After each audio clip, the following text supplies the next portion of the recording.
So the Pandillas are freedom fighters. Freedom fighters. This is where the American press is going, where the Western press is going with this issue about the gang problem in El Salvador. That's where they're heading. You may not have heard it yet, but pretty soon, that's what they're going to be considered, freedom fighters. Whenever a gang member speaks up against the administration and says some horrible, damning things, everybody takes them as if, oh, of course, that's the God's honest truth. That's the way it's considered. If you look at Al Jazeera, you look at LA Times, New York Times, any of the Western press, you're going to find that narrative, and it's nonsense, but this is what we're expected to believe. The U.S. in the past has had a rather turbulent relationship with El Salvador.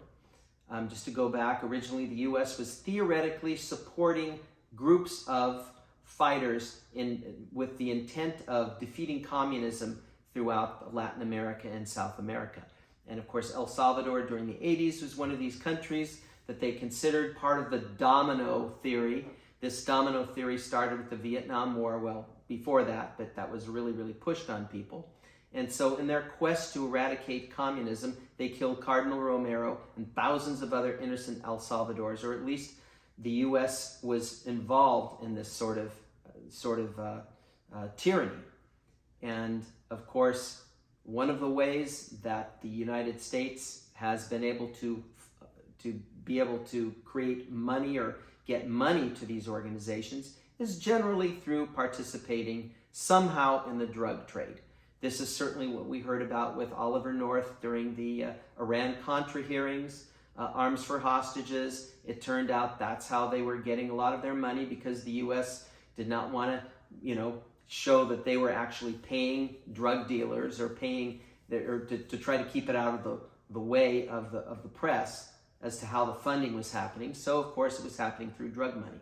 Well, interestingly enough, President Bukele, and through the Bandcadacion, and they have had an incredible no tolerance campaign against drugs, to the point that they've had so many drug seizures, millions and millions. Some money has been captured, mostly just drugs, which they burn and destroy. But in doing this has probably gotten the United States very, very upset about this, because this method of generating money, generating wealth, is probably still what different countries have to use, unfortunately the United States, in order to keep this system going, to be able to generate enough money, to be able to keep destabilizing governments that may stand in our way. And believe me, when you look at the amount of press and the amount of action against El Salvador by the Western press, they are running scared. Now, why are they running scared from a small country like El Salvador? Well, El Salvador would dare to start the Bitcoin, or at least encourage the Bitcoin revolution. Bitcoin may be down in price now, but give it time. And I think all of the Western countries know this, and the traditional banking system as we know it it's getting to the point where, in order to pay just the interest on all of the dollars that have been part of the banking system, just to pay the interest on the national debt, is trillions of dollars a year. It's going to get to a point where next year will be maybe 2.5 trillion. The year after that will be 3 trillion. You cannot keep going like this. And in fact, Bukele has said to the United States, why do you keep printing so much money? At this point, they probably have very, very little choice in order to keep things going, because the United States, through mostly the wars that they've gotten into the last 20 years, have created a tremendous amount of need to generate more and more currency, because so much has been lost to fund war. So there are so many issues that are hitting El Salvador from every angle. Let's start with the diplomatic issue. So, of course, one of the chief ambassadors with El Salvador, which is only appointed back, I believe, in May of 21, not that long ago. She was the chief ambassador up until about November November 11th. In fact, I was visiting El Salvador at that time.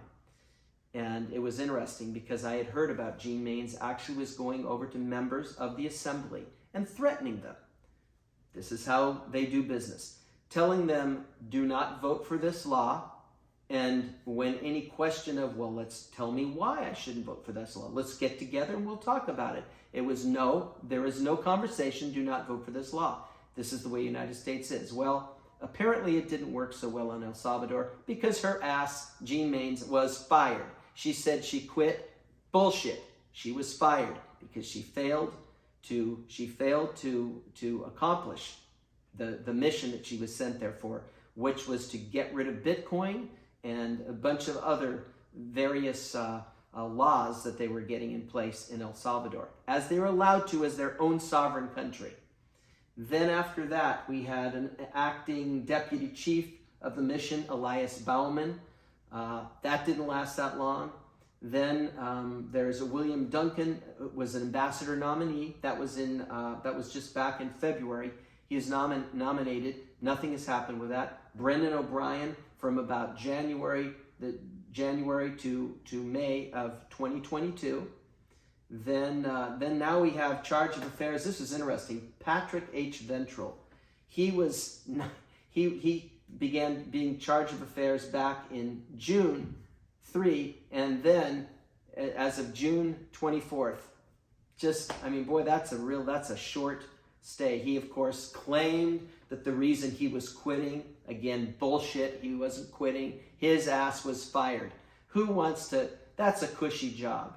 But the United States has exacting requirements on their ambassadors or their charged affairs, as this gentleman was. But in any case, he was unable to accomplish his mission. He claimed it was for humanitarian purposes, and he was against El Salvador for the imprisonment of all these young people.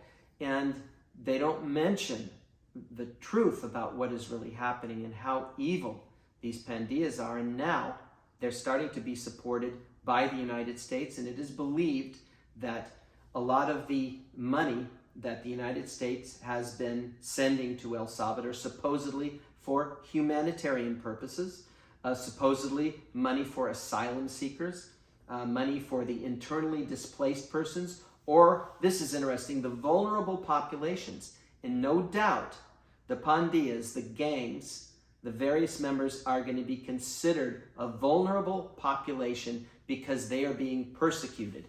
This is the crazy world that we live in, and the crazy world that they would have you believe is reality. So it's amazing that a small country like El Salvador can have such a big country like this causing so many problems.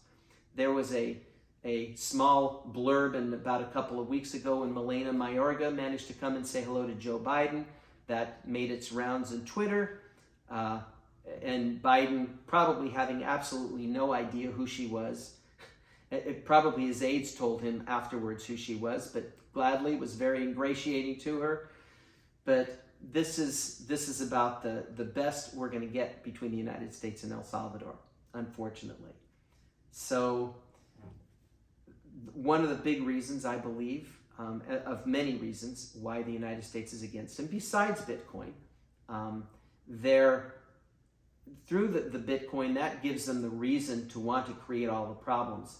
But then another thing that he has done is he has done all that he can to stop the drug trade. He has gotten millions, and he has put those millions into hospitals.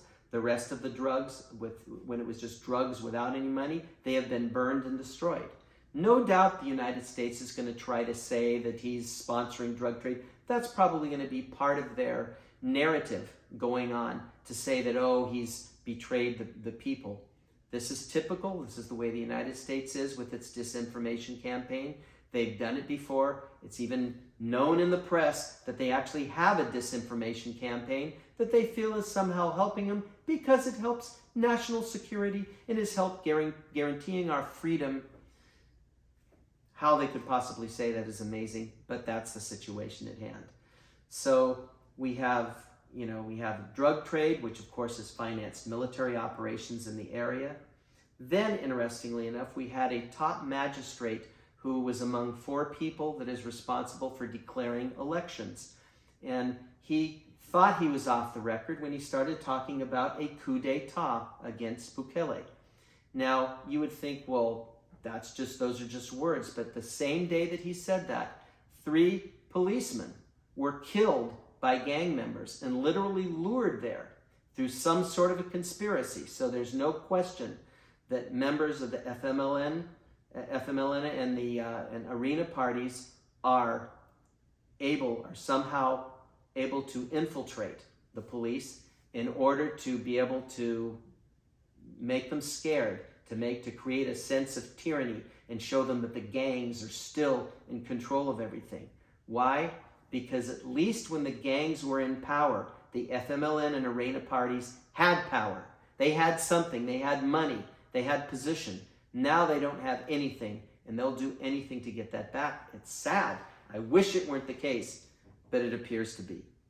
So then, aside from and by the way, one of the Pandillas who was part of the murder spree against these 3 policemen, he was just caught recently, and that was in Twitter.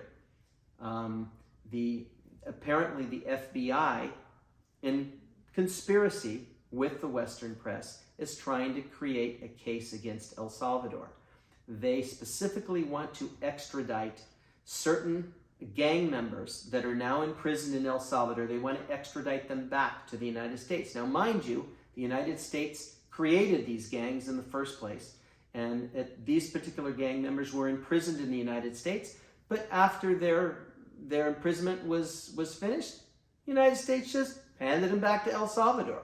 I don't believe they said, hey, these are dangerous people, you better imprison. They probably just dropped them off there and said, here, you deal with them.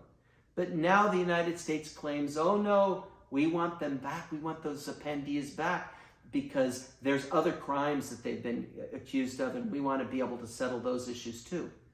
Now, I believe that the purpose for this is actually to be able to get these Pandillas, these gang members, to somehow turn their so-called evidence against Bukele again in this Western narrative to try to destabilize El Salvador. It's very, very difficult when you're dealing with such an incredibly corrupt military-industrial complex. And I tell you, there is nothing that the military-industrial complex will not do. That military-industrial complex is composed not only big corporations that make war, that profit off of war, like perhaps Dow Chemicals or perhaps Boeing or Raytheon. They're also people that are really, really involved in government that have a tremendous amount of money to get from this, and including all other members of agencies which have access to this military, like FBI, like CIA, like NSA. They all have access to this. This is the military-industrial complex. So imagine the FBI trying to build a case. Last year, it was the U.S. Treasury that claimed that Bukele had worked with gangs. And where did the U.S. Treasury get this information? Of all things, they got it from a relative of Daubi-san. Daubi-san, the murderer, the murderer back in the 80s, who ruthlessly, in his so-called quest to rid the region of communism, was an incredibly vicious person. And of course, his relatives now are claiming that Bukele was dealing with gangs. And that's where the Treasury supposedly got all their information. And all it is hearsay. Mostly it is evidence presented by the gang members themselves. Wow. Well, we all know they would not lie. So it's so complicated, and I'm going to digress a little bit from this point to explain what is happening and why this is so important in the United States. Obviously, I've said it's because of Bitcoin, but Bitcoin has been a very, very serious issue from its inception, because I believe certain forces within the Treasury, within the Federal Reserve, have been aware that it could create a lot of instability for the dollar. Well, it's not creating instability, it's actually creating a foundation for money. The dollar is incredibly unstable. Now, mind you, they're able to maintain its stability, whatever there is of it, by continually debasing every other currency in the world. We've explained that. But then, recently, in a way to destroy Bitcoin, the United States is willing to destroy all of the markets to do it. They're raising their interest rates. We've discussed that in previous episodes. But then you look at the issues that have happened with Terra Luna, with BlockFi, Circle. Circle apparently has a new type of a currency or a stable coin called USDP. It's guaranteed supposedly by the euro. Now, the United States, there are similar types of stable coins in the United States. So the way that they claim to work is that they will they use their reserve dollars to back up each individual stable coin. So their reserve is backed up. And of course, it's guaranteed by accountants, probably accountants that work with or through the government. Maybe, we don't know, but it's guaranteed by accountants. What's interesting is, okay, so you have a stable coin, and you probably have a group of people that have to maintain that stable coin and continually make sure that it is backed by the dollars. It's not something that's what they call a contract, a smart contract. No, there are management teams that are handling this. Probably hundreds of people are working for this country handling this, maybe more. They have an office, they have cars, they have transportation costs. Who pays for this? If it's a stable coin that's backed by each dollar for the stable coin, and so you get that stable coin and it's worth exactly $1, or let's say €1, then who pays the rest of the money? Where does the rest of that money come from? I'll tell you where it comes from. There's some sort of graft, there's some sort of misuse of it somewhere along the line, and these so-called accountants are not making waves. Somehow money is getting in there. Somehow, maybe a slight transaction fee or whatever they call it, a couple of cents. But if you really look at the way the whole human race has been when it's come to money, especially paper money, or let's say paper contracts that are supposed to represent an amount of gold or amount of palladium, silver, or in this case, amount of dollars or euros. Every single time that has happened inadvertently, more contracts end up being printed than the actual dollars or raw materials that they're supposed to represent. It's inevitable. It's happened in every society. And if it hasn't happened yet, it's going to happen. But I believe the mere fact that these support teams that create these products are able to do so well and make millions of dollars is even greater evidence that they're flawed from their very inception. But that's what I'm getting to, is another issue that has happened, that there was a company called Trail of Bits, and fascinatingly enough, they used to handle all sorts of supplies that are used, types of anecdotal supplies, coin wallets for Bitcoin and other alt currencies. Well, they supposedly sponsored some sort of a paper or a study into cryptocurrencies and to whether they actually were centralized or non-centralized. And of course, what did they find out? Well, DARPA they're actually the Defense Advanced Research Projects Agency, part of the US government, part of the military-industrial complex, and they claim that actually Bitcoin is not really decentralized. They claim that it is centralized. Of course, we know, and they claim that it can be destroyed or it can be corrupted in any way. Now, it's just fascinating, now that Bitcoin has literally been beaten to death through action by the Federal Reserve, and then all of the news, the Western media against El Salvador for its adoption of Bitcoin. And now, like I say, a big company says Bitcoin is actually really worthless or practically worthless, and it's not decentralized like we've all been told. This all fits so perfectly into the narrative of what is happening to El Salvador. And it is my mission, even with the few people that I talk to point out that all of the news media that you hear and all of these seemingly unrelated issues which I have brought up just now, they are there to try to confuse everybody involved. And I'm really, really sad that most of the people that are being duped are English-speaking people. Most of the Spanish-speaking people understand the hypocrisy here because they've been dealing with this throughout Central America, Latin America, Mexico for their entire lives. But unfortunately, a lot of other people that are English speakers throughout this world have no idea what's going on, and all they're doing is reading from Al Jazeera, from the Wall Street Journal, the New York Times, from the Washington Post. This is where they're getting their information from. And plus every other rogue type of operation on the internet that is printing this stuff. And they don't even literally use their own words. They just copy and paste from the original article that they read. And this is the conspiracy that's happening to El Salvador. And it's very, very important that we all accept what it is. I'm not saying this in any way to somehow say that the United States is a rogue country. No, the United States is one of the greatest democracies to ever be created in the world. There's no question about that. But there are some evil people working for the military-industrial complex, and they are enemies of the United States, and they're enemies of the world. And unfortunately, they're joined up with people like the World Bank and the IMF. I wish it wasn't the case, but unfortunately it is. This is the real world, not a fantasy land.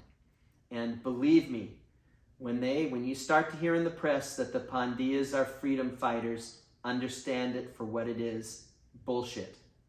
Anyway, thank you very much. I'm Tele-Aviacion, and this was This Week in El Salvador. Thank you so much, and have a beautiful weekend.